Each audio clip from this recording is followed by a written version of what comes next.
National award అయిన దాసి, ఆయన cameraman Balu మహేంద్రతో different నిరీక్షణ, ఆ యాంగిల్లో వెళ్ళిపోయింది. నేను వేరే యాంగిల్లో వెళ్ళిపోయాను. ఎందుకో మరి దైవికం ఏంటో నాకు తెలియదు, కానీ మేమిద్దరం కలవటం మాత్రం మళ్ళీ ఇదే. ఇన్ని సంవత్సరాల తర్వాత, ఆల్మోస్ట్ 35-38 ఇయర్స్ తర్వాత ఈ సినిమాలోనే కలుసుకున్నాం. మధ్యలో మేము ఎప్పుడు చూడలేదు కూడా ఒకళ్ళు. We have not even scene. ఆ అమ్మాయి ఎలా ఉందో నేను ఎప్పుడు చూడలేదు, నేను ఎలా ఉన్నానో ఆ అమ్మాయి చూడలేదు. కానీ వీళ్ళు పని కట్టుకుని, ఇప్పుడు ఒక సైకిల్ మీద ఆ సీన్ రావాలి అని అంటే కనుక మీకు నమ్మబుల్గా ఉండాలి, మీరు నమ్మేట్టుగా ఉండాలి. సో ఇవాళ అదే విజువల్ ట్రీట్ అంటున్నాడు తను, అది ఉంది అన్నట్టు నిజమే కదా. వీళ్ళిద్దరూ లేడీస్లలోనే పొరపాటిది తడబాటిది గుంజీలే తీసేయన వెనకబడుతుంది. సుజాత మై మరజాత తుమారా చుట్టూ పిరిజాత, అది నా తలరాత. హమ్ పడా తుమారి తొడ, హమ్ బచ్చా బట్టల సత్యం లుచ్చా. ఇలా చెప్పిన వాళ్ళమే కదా ఐమెన్ చూస్తూ. సో ఈవేళ ఆ కాంబినేషన్లోంచి జీవితం ఇంత దూరం వచ్చాక షష్ఠి పూర్తికి వచ్చినప్పుడు వీళ్ళ పరిస్థితి ఏంటి? మీకు ఇట్స్ ఎ విజువల్ ట్రీట్ అండి. రేపు ఈ సినిమా చూస్తుంటే ఒక జనరేషను, ఏది నాతో పాటు వచ్చిన జనరేషన్ వాళ్ళేమో వాళ్ళ సొంత కథలా ఫీల్ అవుతారు. నెక్స్ట్ ఇప్పుడు జనరేషన్ మాత్రం ఓ ఏమి ఇలా ఉండేవాళ్ళు వాళ్ళు, ఓహో ఆయన ఇప్పుడు ఇలా ఉన్నాడా, ఇది. So both the ways it should be interesting అనేది నా ఉద్దేశం. సార్, ఇప్పుడు మీరు దాదాపు ఇండస్ట్రీలో వచ్చి 50 ఇయర్స్ కావస్తుంది. అవును. ఈ సందర్భంగా ఏదైనా స్పెషల్ ప్రాజెక్ట్ ఏమైనా డిజైన్ చేస్తున్నారా? నేను యాక్చువల్గా డిజైన్ చేయటం అనేటప్పటికి ఏమవుద్ది, ప్రొడ్యూసర్ అయిపోవాలి. మీకు తెలుసో తెలీదో, I'm a utter flop producer.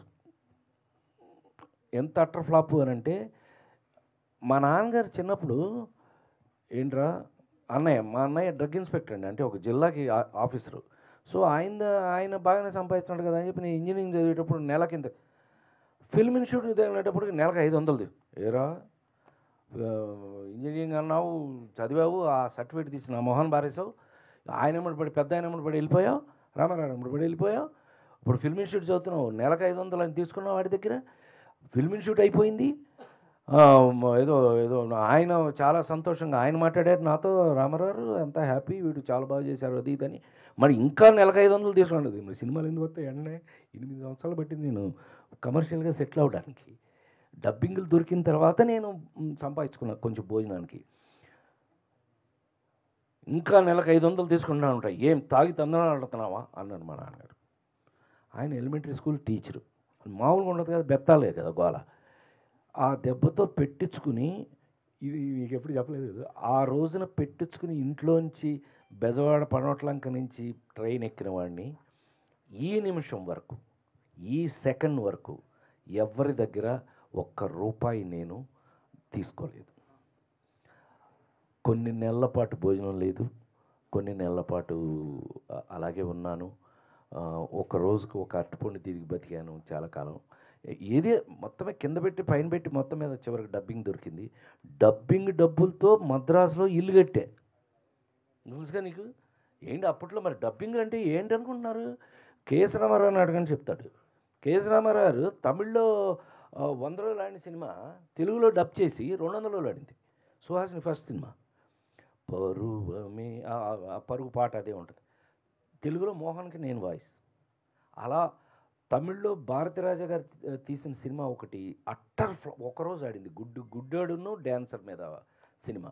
దాన్ని ట్రిమ్ చేసి తెలుగులో ఆ గుడ్డోడికి నేను వాయిస్ చెప్పి తెలుగులో 100 రోజులు ఆడింది. క్యాసెట్ కూడా వేసారు తర్వాత.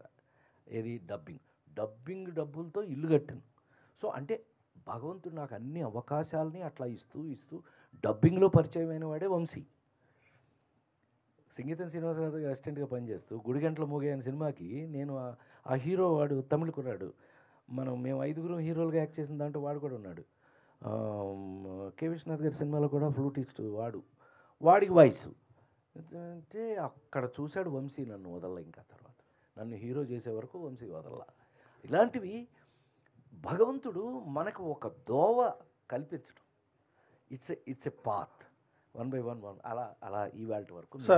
సార్ రాజన్ ప్రసాద్ గారు ఇక్కడ ఇటు అబ్బాయి ఫస్ట్ ఈ ట్రైలర్ చూస్తే పుష్టికరమైన కథలాగా అనిపించింది. ఎందుకంటే ఫ్లాష్ బ్యాక్ నుంచి Mm. కాలేజీ తర్వాత 3 వేరియేషన్స్. ఎగ్జాక్ట్లీ మరి ఆ టైంలో college Excuse me, ladies. I'm sorry to bother you. Endemud Ekando. అనిపించిందా, అసలు ఉందా లేదా సాంగ్ ఏమన్నా? బాగా అనిపించిందో లేదో నీకు అనిపించింది మొత్తం మీద. సో అంటే ఇలాంటి కథలు చేసేటప్పుడు అబ్బాయి నాకు అనిపించేది చెప్తా, నీకు కావాలంటే నువ్వు చెప్తు. కానీ నాకు అనిపించేది ఏంటంటే అబ్బాయి ఇట్లాంటి కథలు చేసేటప్పుడు మనకి కథ బేస్. ఎందుకంటే ఇవాళ పోయి నేను డ్యూయట్ పాడానా, నేను రొమాన్స్ చేశానా లేదని పాయింట్ కాదు. మీకు కావలసిన రొమాన్స్ ఎలాగో ఉంటుంది, కానీ అది ఏ రూపంలో నువ్వు చెప్పినట్టు ఇళయరాజా ఉన్నప్పుడు వాడుకోవాలి మనం. హాయమ్మ హాయమ్మ హాయమ్మ హోయమ్మ హోయమ్మ హోయమ్మ అందాల గంధాల ఉందామా ఇన్ని మన ఆయన ముందే పాడాగా చూసావుగా నువ్వు. గోపెమ్మ చేతిలో గోరుముద్ద ఎన్ని సూపర్ హిట్లు. మహానుభావుడు ఆ ఇళయరాజా. రజనీకాంత్, కమల్ హాసన్, మోహన్ ఎంతమందిని హీరోలను చేసి పారేశాడు ఆయన పాటలతో. అందులో నన్ను కూడా జాయిన్ వేసుకోవచ్చు అందులో, అతి అనుకోకపోతే కనుక సార్. సో ఆ విధంగా జరిగింది.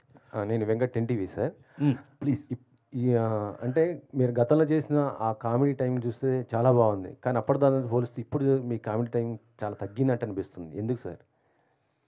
నువ్వు చెప్పింది తగ్గింది. పైగానండి నాకు అనిపించేది చెప్తా. నాకు ఏమిటి ఇవాళ మైనస్, ఏమి తగ్గింది ఇవాళ అంటే రచయితలండి.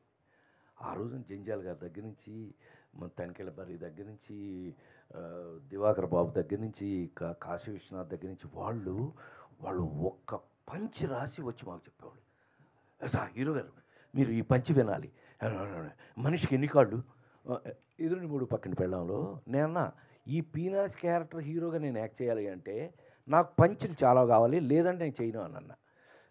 మీకు పంచలే కదా, కాసుకోండి అని కాశీ విశ్వనాథ్ మనిషికి ఎన్ని కాళ్ళు అన్నాడు. ఊరికే మనిషికి ఎన్ని కాళ్ళు అంటే మనిషికి 2 కాళ్ళు అన్నాను నేను. అదే మరి మీకు నాకు తేడా. పందెం కాస్తాడు ఇక్కడ హీరో అనేవాడు, పందెం కాస్తాడు. ఆ రోజున వాళ్ళ ఇంట్లో వండుకున్న కూరలో పప్పులు అన్నీ ఇవ్వాలి ఆడికి. పందెం కాసి మనిషికి 6 కాళ్ళు అంటాడు.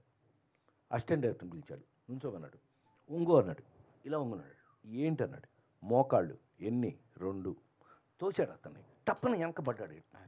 అవేంటి అవి అన్నాడు. అరికాళ్ళు 2. నుంచో అన్నాడు. నుంచున్నాడు. ఇవన్నీ 2, మొత్తం 6 కాళ్ళు అన్నాడు. ఇలా పంచెస్ కామెడీ ఆ రోజున ఎంత హెల్తీగా ఉండింది. మీరంతా ఈ రోజుకి కూడా మీ అందరి ముందు ప్రెస్గా అంటే నా ఫ్యామిలీ మెంబర్స్ కాబట్టి మీకు చెప్తున్నా, అమెరికాకి వెళ్తే కూడా ఇవాల్టి వరకు ఒక అద్భుతమైన మాట మొన్న ఎవరో అని అన్నారు. డల్లాస్ అని ఒక చోటకి వెళ్ళారు. మీరు ఏం లేదు బెదవాడే అది రే అన్నట్టు 100 మంది వస్తున్నారు అక్కడ. అంత మొత్తం మనాళ్ళే, మొత్తం తిరగాళ్ళేనండి, మొత్తం రియల్ ఎస్టేటు మొత్తం మనాళ్ళే.